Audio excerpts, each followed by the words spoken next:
Change any color selectively. It's so easy. You will not regret watching this video. Just go to the Adjustments tab and click on Hue and Saturation.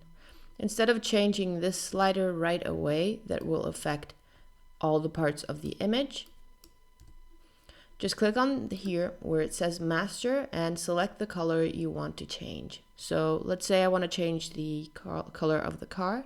I'm going to select yellows.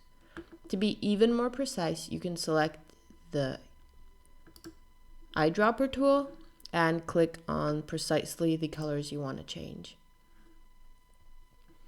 And that's basically it. You can now move around the slider and it will just affect the yellows of your image.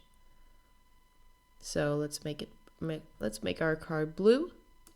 As you can see, it also affected some parts of the image some other parts of the image that were yellow. You can just fix that really easily. Just click on the Hue and Saturation mask, then grab your brush tool. Make sure the foreground color is set on black and just brush away the parts that you want your image to be not affected.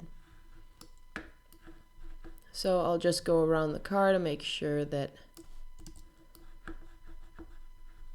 just the car is affected.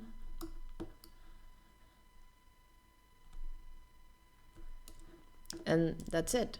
It's easy. I hope you enjoyed this video. Like, subscribe, comment. Make sure to go follow me on Instagram and on TikTok as well, where I post the shorter versions of these tutorials. And I'll see you guys soon. I'm going to post videos every single day, so don't miss new ones. Bye!